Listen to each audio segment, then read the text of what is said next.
No, I don't know if there's something with the filter that you have for my access here, but I can't open the email with the link to the meeting. Just for what it's worth. I don't know if it's solve it today. I can do it right here. Okay, no, we can.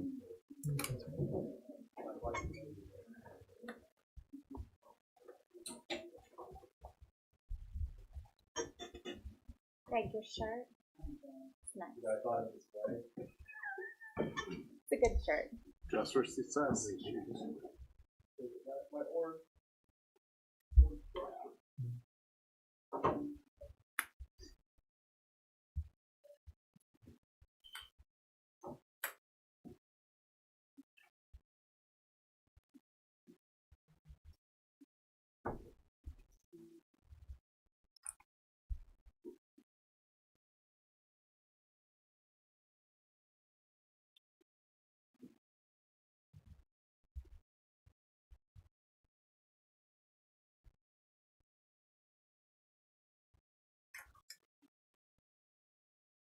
Being 7 o'clock, call the regular session of Borough Council to order, and we will start with the Pledge of Allegiance. Pledge allegiance to the flag of the United States of America and to the republic for which it stands, one nation, under God, indivisible, with liberty and justice for all. Roll call, please. President Miller, Here. Vice President Anthony, Here. Councilwoman Agerton, Here. Councilman Bucher, Here. Councilman Burek, Here. Councilwoman Martin, Here. Councilman O'Neill, Here. Mayor Ritter, Here. Solicitor Cassidy, Present. Engineer Rogalski, Here. Chief Myers, Here. Superintendent Huey, Here. and Manager Thompson. Your quorum, sir. Thank you. We will start with guest Dave Shiner from Mechanicsburg Meals Home. First, thank you for having me here to talk for a couple minutes. Last year when I was here, I introduced Meals on Wheels. I'm representing Mechanicsburg Meals on Wheels, I'm sorry. And last year when I was here, I kind of introduced Meals on Wheels and gave a little explanation of what we do. Today, I'd like to basically give you an update and sincerely thank you for your previous support. Last year, we delivered over 24,000 meal packets to residents of the greater Mechanicsburg area. Each meal packet contains 2 meals, so we processed and delivered 48,000 meals. Meals are provided to homebound elderly and infirm individuals who have issues providing for themselves. And again, this is accomplished with the devoted help of 180 volunteers and 1 paid employee, our food director. So all of our kitchen staff, delivery people, and the board of directors are dedicated volunteers. We were able to keep the cost down, meal packets to $7, although the actual cost to produce them this year was between $9 and $10. I don't need to tell you about the rising cost of food. Our monthly food costs went from $8,000 to $10,000, $15,000 to $18,000 1 year. And just about 1/3 of our meals are delivered at no cost to our clients. This is, of course, based on the ability to pay. So obviously, we're working under a negative return, which is why donations and fundraisers are so important. Thankfully, we have the support of local businesses, townships, and boroughs, individual donations, and some fundraising events like pancake breakfasts, car shows, and food walks. We're financially strong and forging forward. Last year, I went to different townships like this, and at the Hampton Township meeting, one of the supervisors asked me if we ever sought state or federal funds. I replied that our mission was local people helping local people with local support. But the reason was always because we wanted to keep everything right here. I found out, however, there's another issue. In the past year, I attended several nonprofit symposiums, and each program there had the same financial issues. There's funds available for projects, but not for daily operations. Basically, it's easier to get funds for a piece of kitchen equipment than it is to get money to help produce food. Mechanicsburg Borough has between 25 and 30 people in our program. This number is always changing because people transition in and out as they become healthy or go into skilled nursing or unfortunately sometimes pass away. We do have a waiting list, and as people leave the program, the vacated spot is almost immediately filled. There's no criteria of location for a waiting list, so people from Upper Allen Township could be replaced with someone from Hampton Township. We have found that the size of our facility and the food preparation time constraints have limited us to about 60 clients. I wish there was more, but that's our limitation. So there's always a sizable waiting list. This is one thing that's always bothering me, being a sales manager of a small family business. It's bigger, better, higher, faster, and all of a sudden we've got a limit, which is hard for me to handle sometimes. So in closing, I want to thank you for your past support and hope that you'll consider supporting us in 2024. I'll take any questions anyone may have. I don't have a question, but a thank you, because as a healthcare administrator, I know many of my patients get meals on a regular basis, and that relieves a lot of burden and gives them a lot of nutrition that they may not be able to get. The other thing too, it's interesting, I don't deliver on a regular basis. I help out and deliver people vacation or something. A lot of these people that we deliver to, we're the only people they see 2 days a week. I mean, it's sad to think that there are people that are that homebound. They have no family. And, it's comforting to know that we're doing it, but it's sad to know that we're doing it also. So. Next, I do have a question. If anyone in the audience would like to join, how can they volunteer with your organization? Well, I have a brochure, a couple in the back there, but Karen Stein is the person I'm referring to. That's our food director. She also handles volunteerism and billing and all that sort of thing. So she'd be the person to contact. Or they can contact me. We do have a Facebook website that we can't figure out who the administrator is for it and haven't been able to for it. So once we figure that out, that'll be a place you can also tap into. Get in contact. Thank you for your good work. Thank you. Thank you.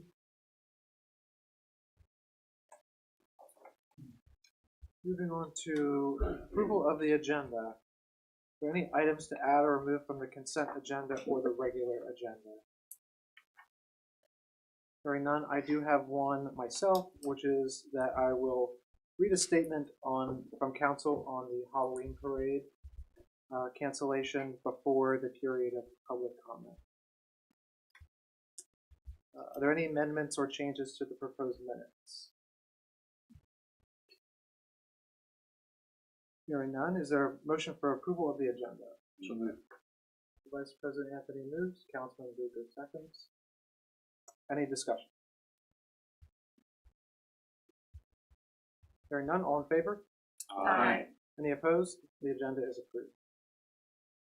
So I will now read the statement of council in regard to the Halloween parade. Yesterday, the Mechanicsburg Chamber of Commerce announced their decision to cancel the Mechanicsburg Halloween parade this year due to their concerns with the safety of the staging area at Broad, Keller, and George Streets. Borough Council shares in the frustration and disappointment of our community due to the cancellation of the Halloween parade. This long-standing community event is a treasured tradition in our town and the surrounding communities. While we are disappointed, we recognize and respect the hard work and the planning that many volunteers have dedicated to make this event special and safe each year. The Mechanicsburg Chamber of Commerce and their parade committee are an important community partner for the borough. While the council was not involved in the decision by the chamber, we trust that the chamber did their due diligence in considering all the options before making their difficult decision. In the short time after learning of the chamber's decision, council and the borough office have reached out to the chamber to offer ideas and possible alternatives. While at this time the chamber has turned those offers down, the council remains open to working with the Chamber of Commerce on any alternatives for the community. If alternatives are not possible this year, the borough is committed to continue to work with the chamber and other community partners to help ensure the future events are successful.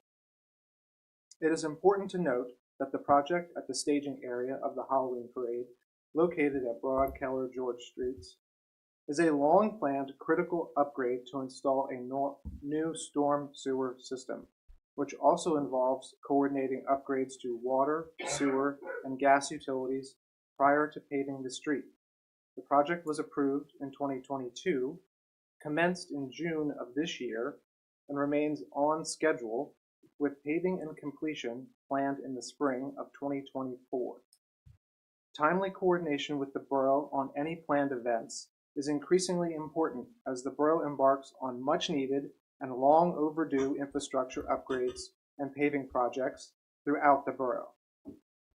Finally, this council believes in and supports the borough's role as a partner in working with community organizations to ensure that all events within the borough are both successful and safe. Thank you. Moving on to community public comment. Do we have any public comment? Yes. Yes, please. And state your name and address for the record. My name is Marcy Doman. My address is 409 East Marble Street. Hi, everybody. I am here tonight to thank you for adopting the humane and effective strategy of cat neuter return, also known as TNR, by providing vouchers for spay-neuter services at the Nobody's Cats Foundation. Thank you for taking this significant step towards creating a sustainable strategy for managing and reducing the number of community cats that live here in the borough. Dedicated borough residents have TNR'd 54 cats since last October. Since female cats go into heat as early as 4 months and have 3 litters of up to 8 kittens per year, this intervention has prevented the birth of hundreds of kittens, reducing the strain on our local rescues and preventing unnecessary suffering and death. I'm also here to ask you to take further steps to fully embrace and maximize the effectiveness of TNR by modifying Borough Code Section 2-102, unlawful to allow animals to run at large. I and other borough residents are asking you to exempt community cats, provided their caretakers are actively participating in TNR, spay, neuter, rabies vaccination, and an ear tip for their colony cats. This will address existing language that makes it difficult for residents to implement TNR and makes it difficult for police officers to enforce state cruelty statutes. As the code is written today, the police department could not take action against a resident who admitted in writing he was trapping cats and dumping them at a landfill. This heartless act has left these innocent animals without food, water, or shelter, subjecting them to suffering and ultimately death. According to Pennsylvania Consolidated Statute Section 5533, cruelty to animals, such actions are clear violations of the law. The statute defines cruelty as intentionally, knowingly, or recklessly ill-treating, overloading, feeding, abandoning, or abusing an animal.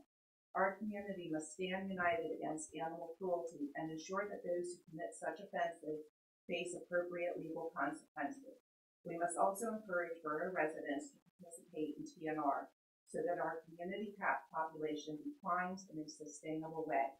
Neighboring communities, including Lower Allen, Upper Allen, and Silver Spring Township, are generating significant results by encouraging TNR and enforcing state cruelty statutes. I am asking you to join them. Whether you love or hate domestic cats, you have a stake in our collective success.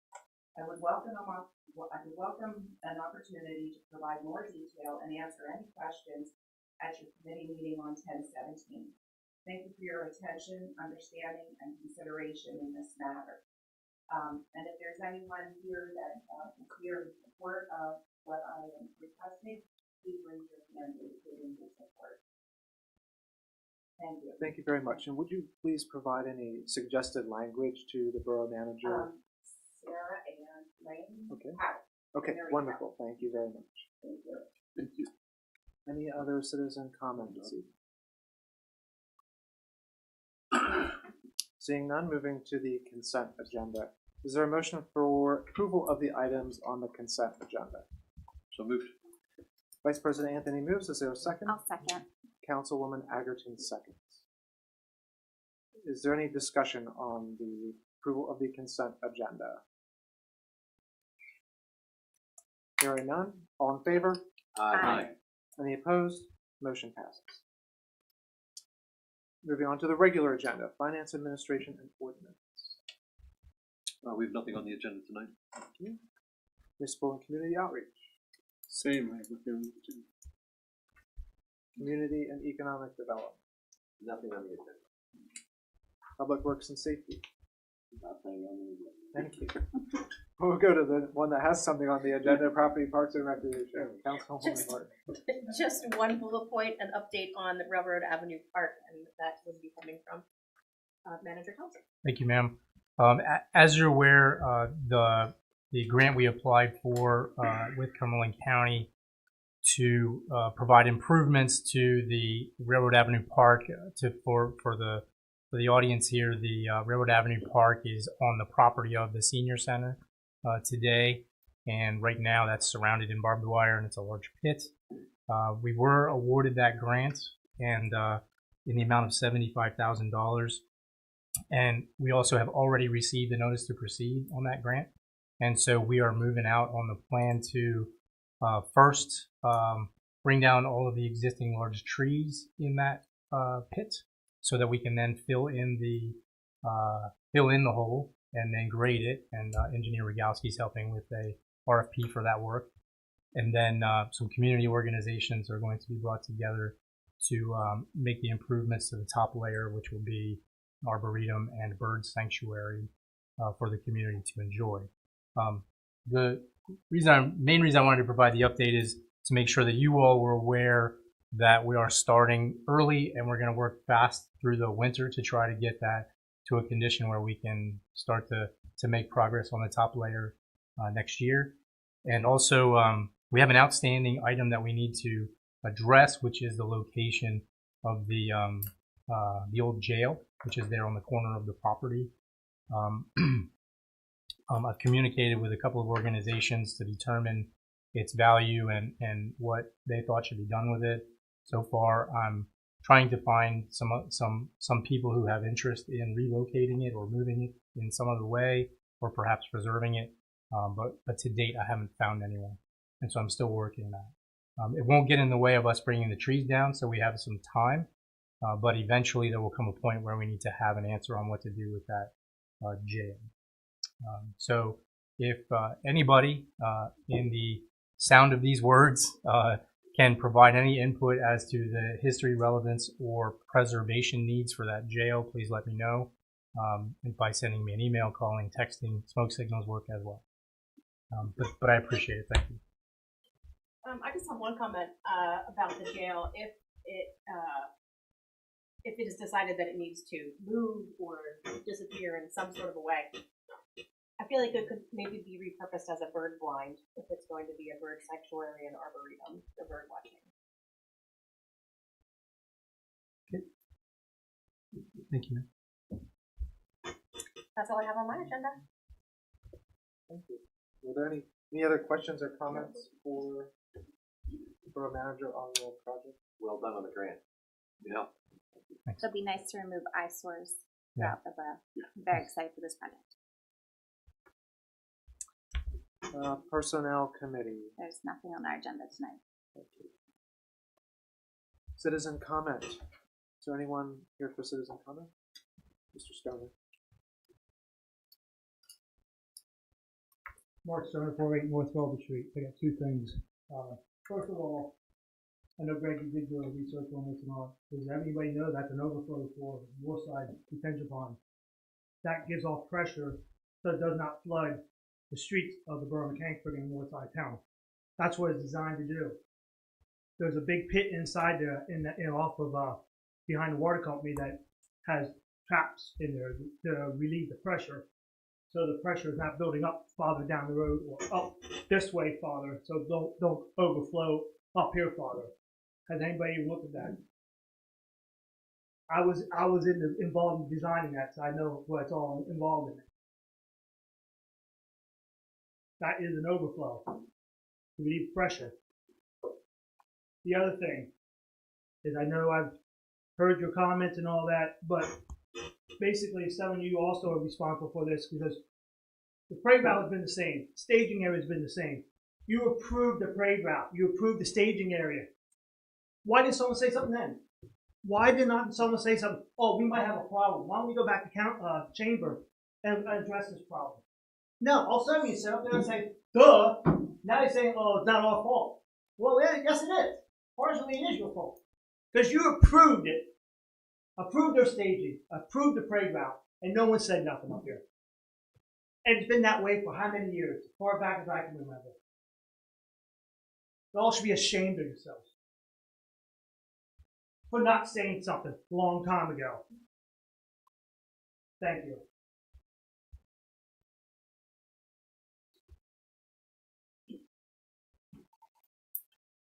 Moving on, any other citizen comment?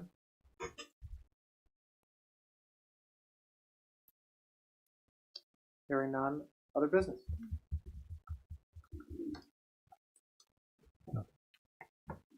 Nothing, thank you. Nothing, thank you. Under finance, we did have a meeting today with our financial planning organization to get us caught up on where we are and talking through planning for budgets coming up and for additional needs for money down the road. So it's a good meeting. Just a reminder, Mugs and Music will be at 1 West Main Street. We have lots of bands, and we will be having some beverages to imbibe in from 12 to 6. Love to see you guys down there. Just a reminder, thank you very much for being here. Thank you. And just any other civic allocations that may be coming our way need to get to us really fast. Time is ticking on the budget. So thank you. Okay, we are adjourning to an executive session on a matter of real estate and personnel. Thank you.